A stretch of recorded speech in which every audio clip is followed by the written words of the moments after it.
అంటే ఫర్టిలిటీ. అమ్మ అనే పిలుపుకు శ్రీకారం చుట్టండి. పొందండి ఉచిత మొదటి కన్సల్టేషన్, మొదటి స్కాన్. సంప్రదించండి 8880747474.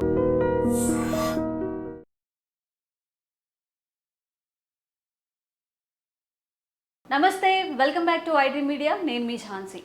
ఇప్పుడున్న మన డైలీ హ్యాబిట్స్ వల్ల మన ఆరోగ్యానికి చాలా ప్రమాదం ఉందని డాక్టర్స్ చెప్తున్నారు. మరి ముఖ్యంగా హార్ట్కి సంబంధించిన డిసీజెస్ ఈ మధ్య కాలంలో చాలా ఎక్కువగా పెరిగిపోయాయి. మనం చూస్తున్నాము, జనరల్గా జిమ్కి వెళ్ళారు, అక్కడే చనిపోయారని, లేకపోతే సడన్గా రీసెంట్గా ఒక వీడియో వచ్చింది, డాన్స్ చేస్తూ చేస్తూ అలానే పడిపోతున్నారు.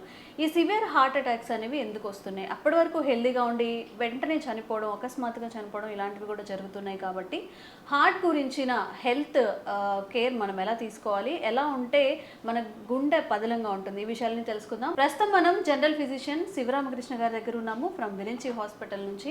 నమస్తే అండి. డాక్టర్ గారు, రోజు చూస్తున్నాం డైలీ, ఇప్పుడు మన పునీత్ హీరో ఎవరైతే ఉన్నారో అక్కడ నుంచి మొదలుకుంటే చాలా చిన్న ఏజ్ వాళ్ళు కూడా సడన్గా హార్ట్ అటాక్స్, కేక్ కట్ చేస్తూ చనిపోయారు, లేదా ఏదైనా సంగీత్లో డాన్స్ చేస్తూ చనిపోయారని, సడన్గా అప్పటి వరకు బాగున్నారు, అకస్మాత్తుగా చనిపోయారని ఇలా చూస్తున్నాం. ఎందుకు అంత గుండె వీక్గా అయిపోతుంది? మన డైలీ హ్యాబిట్స్ ప్రభావితం చేస్తాయా? ఎందుకు అంటే మన హెల్త్ అనేది ఎందుకు రిస్క్లో పడుతుంది? గుండె పోటు రావడానికి అనేక కారణాలు.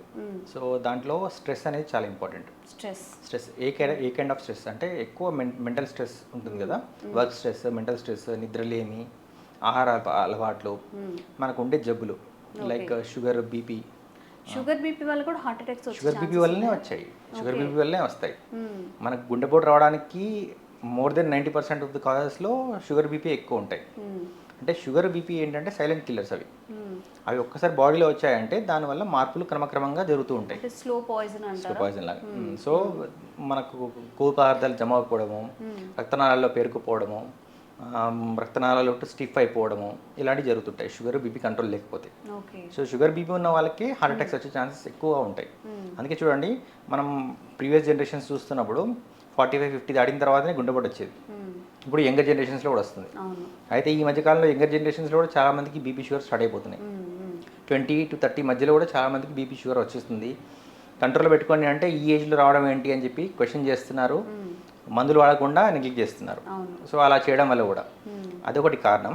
ఇంకోటి అన్అకస్టమ్డ్ ఎక్సర్సైజ్ అంటారు.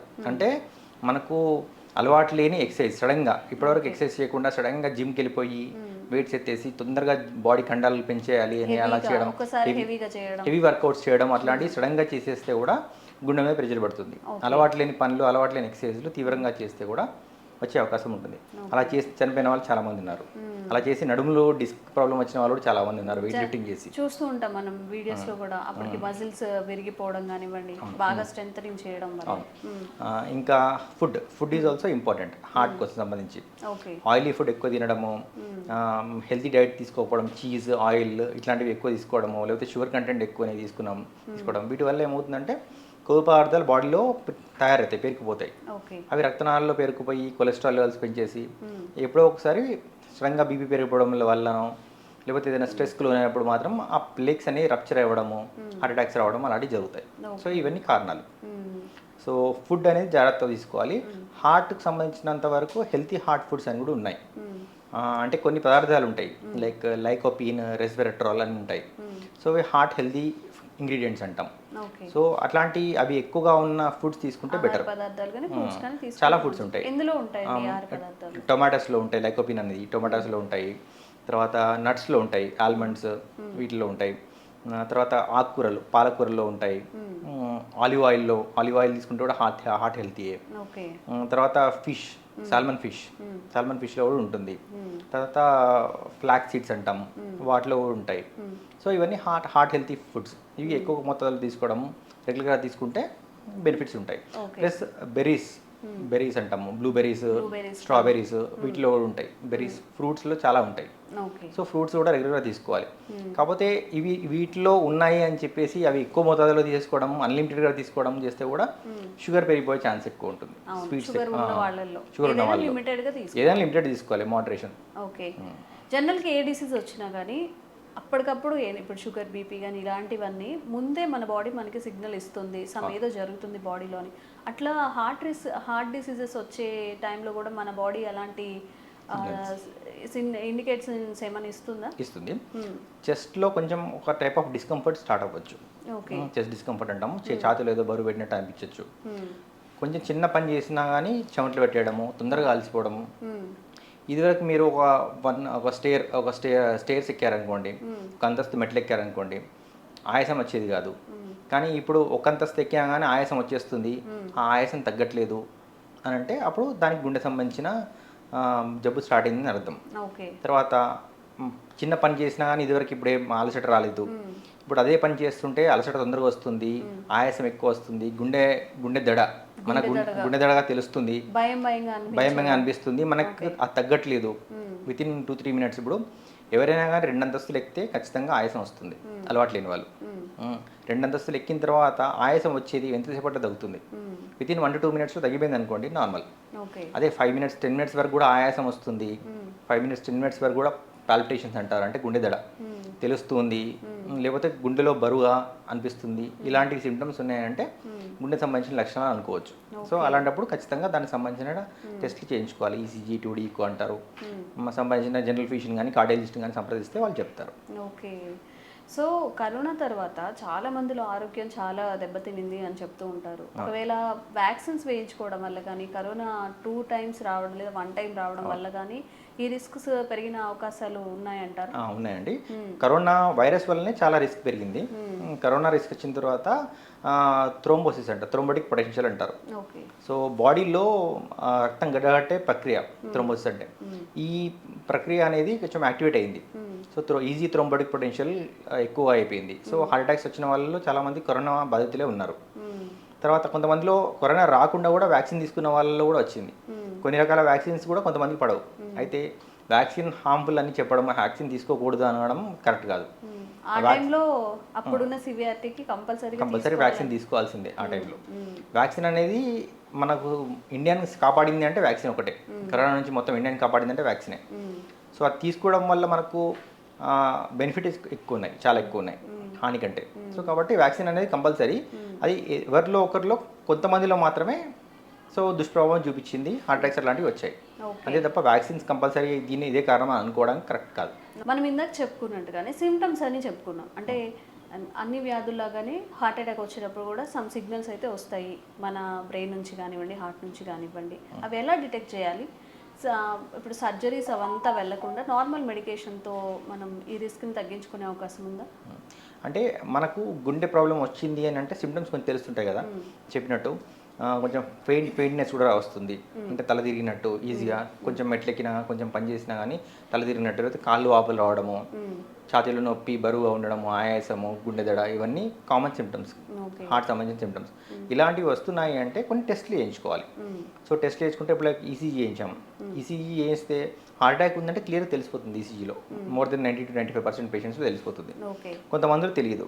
సో దానికి ఒక బ్లడ్ టెస్ట్ ఉంటుంది. ఆ బ్లడ్ టెస్ట్ చెప్తారు డాక్టర్ ఏ టెస్ట్ చేయించుకోవాలని. ఆ బ్లడ్ టెస్ట్ చేయించుకోవాలి, లేకపోతే 2D ఈకో చేయించుకోవాలి. వీటిలో తెలిసిపోతుంది. సో వాటిల్లో ఏమైనా అబ్నార్మాలిటీస్ కనిపించాయి అనుకోండి, వెంటనే మనము can go for further testing. కొంతమందిలో ఇప్పుడు టీఎంటీ ట్రెడ్మిల్ టెస్ట్ అంటాం. హెల్దీ పీపుల్ నాకన్నా హార్ట్ ప్రాబ్లం ఉందా లేదా అని తెలుసుకోవడానికి సిమ్టమ్స్ లేనివారు టీఎంటీ టెస్ట్ అంటాం, ట్రెడ్మిల్ టెస్ట్ అంటాం. అట్లాంటివి చేస్తే దాంట్లో చేంజెస్ వస్తాయి. సో అప్పుడు గుండె జబ్బు ఉన్నట్టు నిర్ధారణ చేసుకోవచ్చు.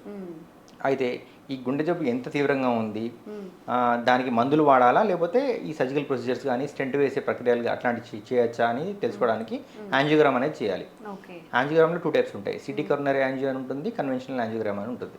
సో సిటీ కరోనరీ యాంజియో అంటే సిటీ స్కాన్ చేస్తారు ఒక చిన్న డై ఇచ్చేసి. కన్వెన్షనల్ యాంజియో అంటే ఒక సూది పెట్టేసి ఆ వైర్ పెట్టి హార్ట్ దాకా వెళ్తుంది. అది ఇన్వేజివ్ ప్రొసీజర్. మామూలుగా చేసేది యాంజియోగ్రామ్ అదే. సో ఏది బెటర్, ఏది ఏ ఏజ్కి బెటర్, ఏది ఫీజిబుల్ ఉంటుందని డాక్టర్ డిసైడ్ చేస్తారు. సో యాంజియోగ్రామ్ చేస్తే కానీ మనకు క్లియర్గా ఐడియా రాదు. యాంజియోగ్రామ్ చేస్తే మనకు బ్లాక్స్ ఎక్కడ ఉన్నాయి, ఎంత తీవ్రంగా ఉన్నాయో తెలుస్తుంది.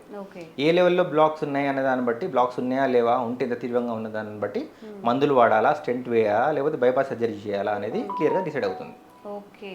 సో ఇంత ప్రాసెస్ ఉంటుంది. అవును. సో సిమ్టమ్స్ వస్తే మాత్రం నెగ్లెక్ట్ చేయకుండా అట్లీస్ట్ బేసిక్ టెస్ట్ ఫస్ట్ చేయించుకోవాలి.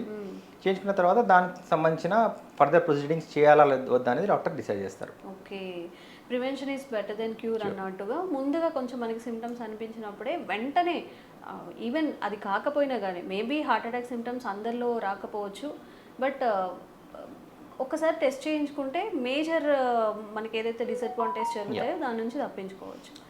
అలా చేయకుండా లైఫ్ పొడగొట్టుకున్న వాళ్ళు కూడా చాలా మంది ఉన్నారు. అంటే తర్వాత చూద్దాంలే అని పోస్ట్పోన్ చేసుకోవడం. గ్యాస్ ప్రాబ్లం ఉంది నాకు, ఇక్కడ ఛాతీలో బరువుగా అనిపించినా కానీ పొద్దున నేను మసాలా ఫుడ్ తిన్నాను నాకు, సో దానివల్లనే వచ్చింది అని వాళ్ళే డిసైడ్ చేసేసుకొని సాయంత్రానికి కూడా తగ్గకపోతే గ్యాస్ టాబ్లెట్ వేసుకున్నా తగ్గకపోతే డాక్టర్ దగ్గరికి వచ్చి సార్ ఏదో గ్యాస్ ప్రాబ్లం ఉంది సార్ నాకు తగ్గట్లేదు, మార్నింగ్ నుంచి గ్యాస్ టాబ్లెట్ వేసుకున్నాను, ఇంకా పవర్ఫుల్ టాబ్లెట్ ఉంటే ఇవ్వండి అని అంటే అప్పట్లో ఈసీజీ టూడీకు అట్లాంటివి చేయించి బయటపడి అప్పట్లో మ్యాసివ్ హార్ట్ అటాక్ వచ్చి చనిపోయిన వాళ్ళు చాలా మంది ఉన్నారు. డాక్టర్ కళ్ళ ముందే అరెస్ట్ అయ్యి సిపిఆర్ చేసి చనిపోయిన వాళ్ళు ఉన్నారు. సో అలా నెగ్లెక్ట్ చేయకూడదు. ఎనీ పెయిన్ మనకు ఇక్కడ చిన్ నుంచి బొడ్డు వరకు వచ్చే పెయిన్ ఇక్కడ ఏదైనా కానీ హార్ట్ సంబంధించిన పెయిన్ కావచ్చు కాకపోవచ్చు, కాబట్టి దాన్ని రూల్ అవుట్ చేసుకోవాలి. జనరల్గా ఇంతకు ముందు ఉన్నంత ఆరోగ్యంగా ఇప్పుడు ఎవరు ఉండట్లేదు కాబట్టి ఇంతకు ముందంటే అట్లనే నెగ్లెక్ట్ చేసేవాళ్ళు, ఒక టాబ్లెట్ వేసుకుంటే సరిపోతుందిలే ఏముందిలే అని చెప్పి పోస్ట్పోన్ చేసుకునేవాళ్ళు. అంత హెల్తీగా ఇప్పుడు లేరు కాబట్టి మన హెల్త్ని రిస్క్లో పెట్టకుండా కంపల్సరీగా కన్సల్ట్ చేసి అది ఎందుకు వచ్చిందో తెలుసుకుంటే మంచిది. మహా అయితే ఒక 1000 or 2000 బేసిక్ టెస్ట్లకి అయిపోతాయి. ప్రాణం కన్నా మనీ ఇంపార్టెంట్ కాదు కాబట్టి అలా టెస్ట్లు చేయించుకుంటే మంచిది. అవి కూడా లేదు అంటే గవర్నమెంట్ సెటప్కి వెళ్ళండి, గవర్నమెంట్ సెటప్లో అన్ని ఫ్రీ అయిపోతాయి, కాకపోతే కొంచెం వెయిటింగ్ ఉంటుంది అంతే. గవర్నమెంట్ సెటప్ కానీ చారిటీ హాస్పిటల్స్ ఉంటాయి, at least save your life, that is important. Thank you అండి.